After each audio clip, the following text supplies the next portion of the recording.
evening, I am Nisha Charles and I am your presenter for today. Thank you for joining us for SAT TV News. Among the major developments, the governments of the Republic of Korea donated much needed materials to the Roseau Valley. Cayman Islands Premier may be ousted by party. Vaccination workers shot in Karachi, and in sports, President of South Africa's Football Association suspended in the wake of a FIFA report into a match-fixing scandal. Details of these and other stories after the break.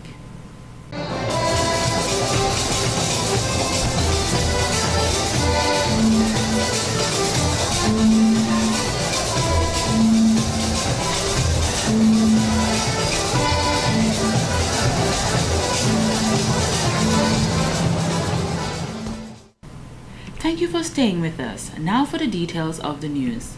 Liberator of the Bolivarian Republic of Venezuela, Mr. Simon Bolivar, was remembered on the 182nd anniversary of his death with a special wreath ceremony which took place on Monday, December 17th at Simon Bolivar Square in Goodwill. Mr. Bolivar's life continues to be celebrated by Venezuelan people for his role in liberating the countries of Venezuela, Bolivia, Panama, Peru, Colombia, and Ecuador from Spanish rule in the 19th century. At the ceremony, the last proclamation of Mr. Bolivar was read out to the people in attendance.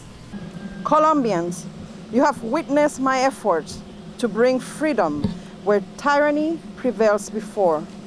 I have worked selflessly, abandoning my fortune and even my peace. I left the command when I persuaded myself of your suspicions, of my detachment. My enemies abused your credulity and trampled what I hold most sacred, my reputation and my love for freedom. I have been a victim of persecutors who have led me to the door of the tomb. I forgive them. To disappear from among you, my love tells me to do the manifestations of my last wishes. I aspire to no other glory than the consolidation of Colombia. His prominence prevails due to his fight for peace, unity, and independence for his people. Colombians, my last wishes are for the happiness of the nation. If my death contributes to suppress the parties and to consolidate the union, I shall go peacefully to the grave. Hacienda de San Pedro, Santa Marta, December 10th, 1830.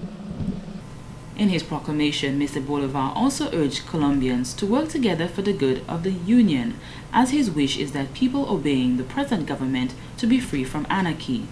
Venezuelan ambassador to Dominica, Carmen Martinez de Grijalva, says this day was very important as it paid tribute to a leader of independence and freedom, while stating the prevailing ideals of Mr. Bolivar will continue to serve as inspiration to his people.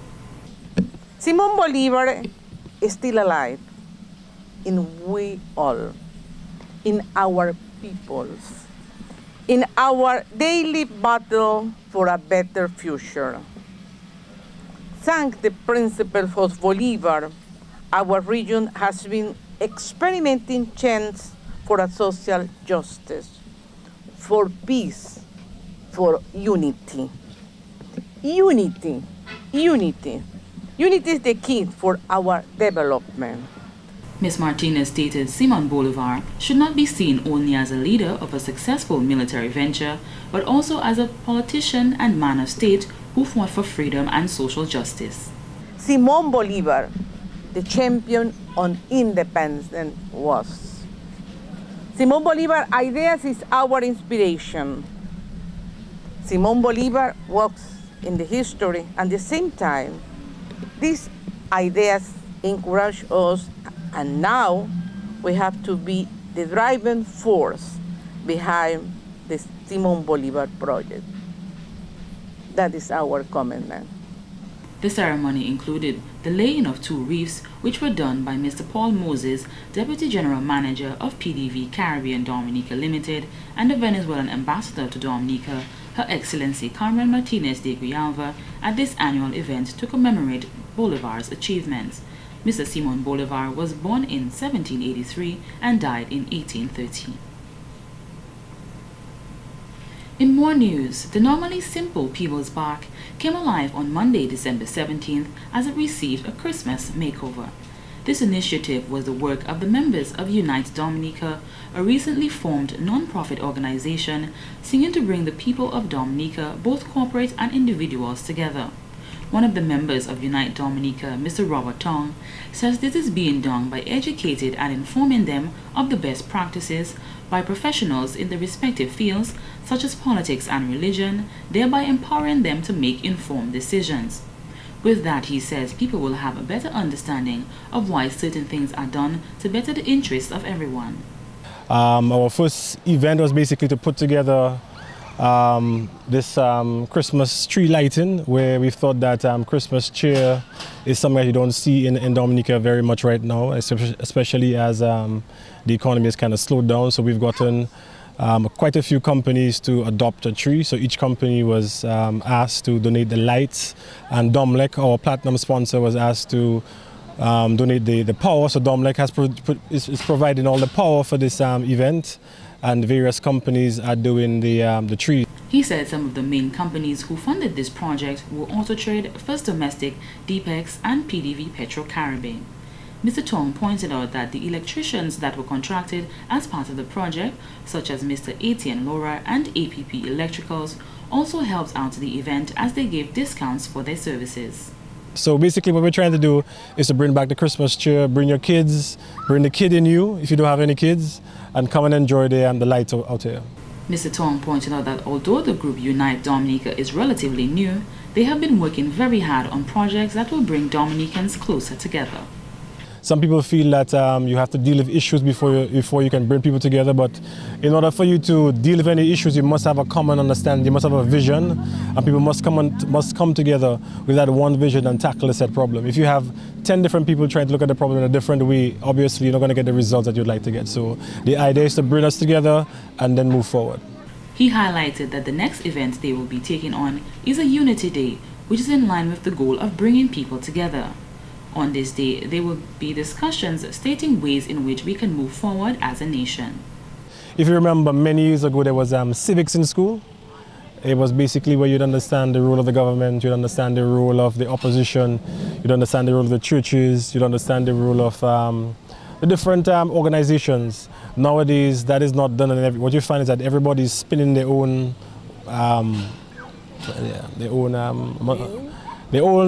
way of pushing it for their own benefit. And I think it's important that persons understand why different organizations exist and what they're for, and therefore they can make a better decision going forward. It is the organization's hope that a number of musical performances during this Christmas season will be carried out in the Peebles Park to share the Christmas cheer. And in more news, associates of the Dominica-Cuban Friendship Association conveyed solidarity with the socialist state of Cuba through a panel discussion. Director of the Environmental Coordinating Unit, Mr. Lloyd Pascal, who was present, said it was in 1979 when Dominica was struck by one of the most devastating hurricanes that had ever passed in the region. We recall of Hurricane David on the 29th of August 1979. And Dominica was hit so badly that 60% of all the houses and the homes in Dominica were destroyed.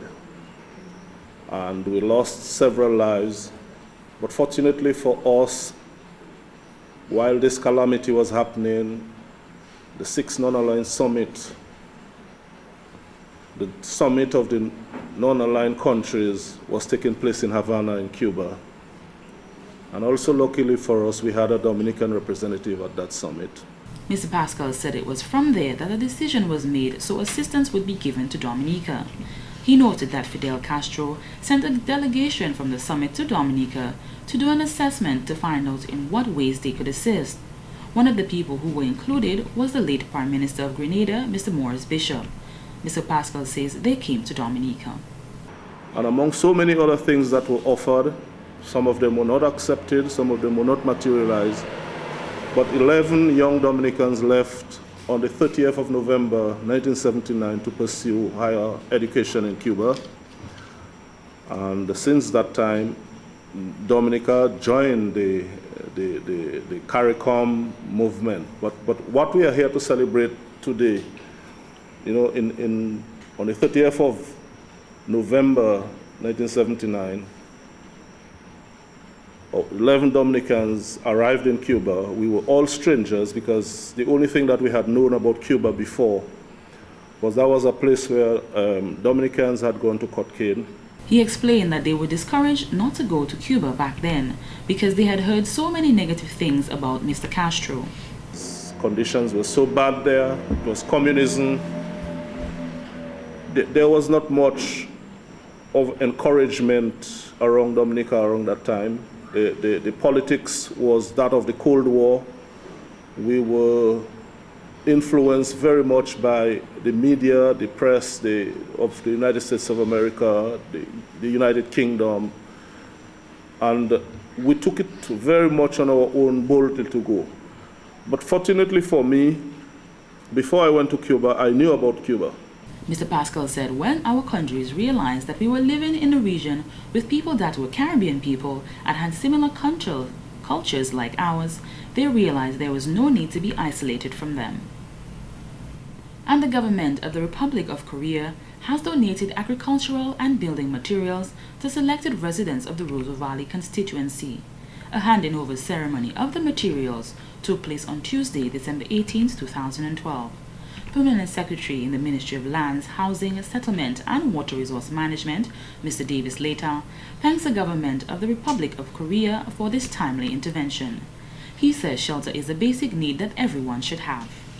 We want to welcome, as one of our partners in our Housing Revolution program, the government of the peoples of the Republic of Korea for coming to assist us in meeting the needs of the more vulnerable people in our community.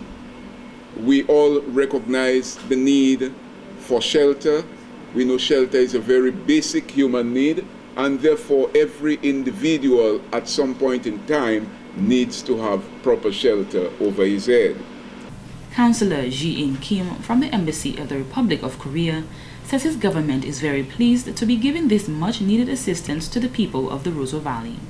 I hope that these materials, that equipment and materials, will contribute to the rehabilitation of the affected areas. I understand that the tropical storm Ophelia in 2011 caused significant damages to the area, and especially the Roseau Valley was affected heavily, and I hope these will contribute to the rehabilitation. Honorable Reginald Austrie, Minister for Lands and Housing, says even if the donation may be considered small in size, the impact will be great for those who do not have proper shelter in the Roseau Valley. He says the government of Dominica has spent over $60 million to try to assist the Dominican population with proper housing. We started some 6 years ago when we recognized that we had about 5,000 homes that needed repairs, and we were short in our housing stock by about 10,000 homes, meaning that there were like 10,000 persons who should have had their own homes, who have not had their homes. And so the government embarked on this very ambitious program to provide housing assistance. That has taken several strategies and different techniques as to how we're going to get this happen, because for a small country, you may well imagine how difficult and trying it is to provide housing for everybody in this country. The government has developed a number of housing schemes, including in St. Joseph, Bellevue-Chopin, and the Carib Territory. The materials were handed over to the ministry responsible for lands and housing. Working collectively for community enhancement. That was the theme for the 4th Annual General Meeting of the Salisbury Enhancement Community SEC for the period 2011-2012.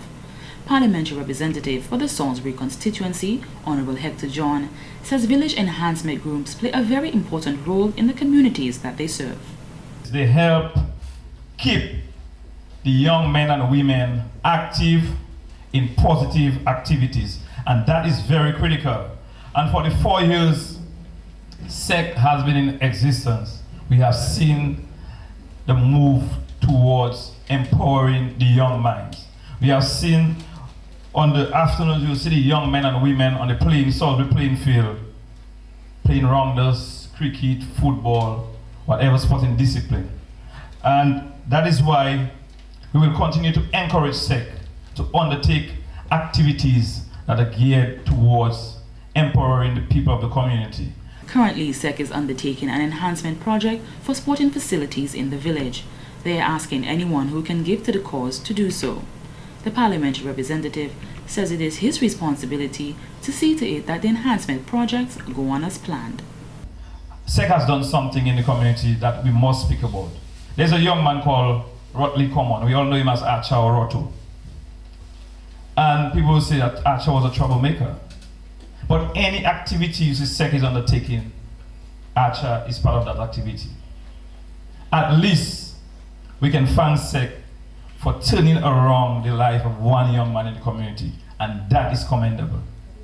And if they can do that to Archer, I am sure with the help of other community members, we can see them bringing along other young men and women who are on the wayside. Member of the Salisbury community, Mr. Cuthbert Vidal, gave the keynote address at the AGM. He says most people look towards the sort of infrastructure that is being built in a community for enhancement. He believes that if we are to make any serious impact on communities, the people of the community need to be more involved. People, individuals, they all have what you call their own characteristics, their own ways, their own sentiments, etc., etc. But it is important, very important, that we understand some of those characteristics in order for us to be able to build community. And when I say community, I'm not referring to just Salisbury. Salisbury is what you call a local community, but then we have the national community. He noted that no matter how much infrastructure we build, unless we can shape our people and get them to work together, it will not be meaningful. An open forum was also held. And elderly people of Portsmouth felt appreciated on Saturday, December 15th, as they were the center of attention at a Christmas party planned for them by a non-profit organization, Care of the Elderly. The elderly people were entertained to some soothing steel pan music, which they moved to while conversing with each other. Executive Officer of Care of the Elderly, Mr. Ernest Pascal, says the organization has been doing various projects to help the elderly. But every year we have an elderly party, all right? A party for the elderly, which of course we cater for about 150 persons, all right? Then we have meals for them. We have pails with goodies, right? And clothing, etc., etc. Mr. Pascal stated to plan this party was a lot of work.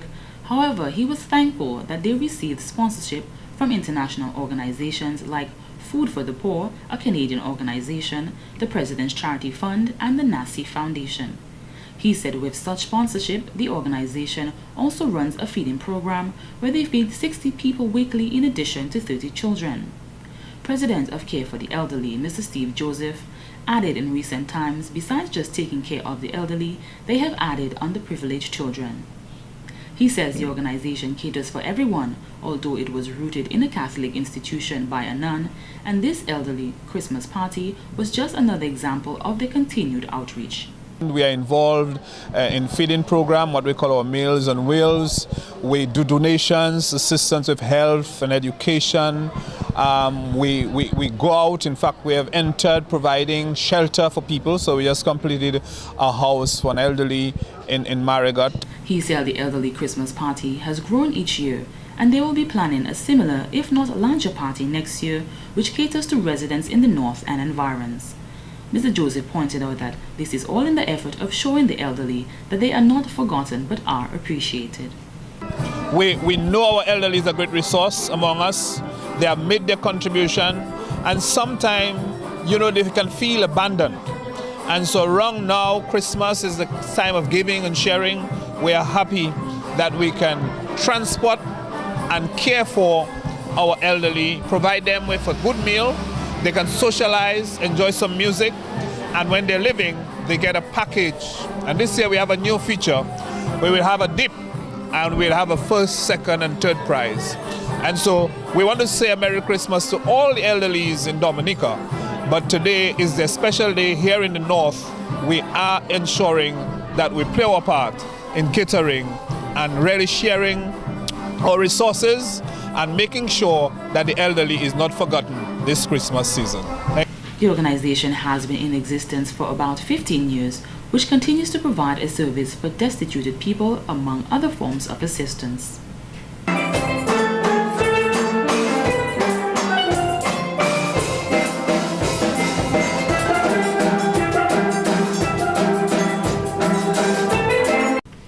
And in court today, one man will be spending Christmas behind bars as he was denied bail after appearing before Rojo Magistrate Candia George on Tuesday, December 18th.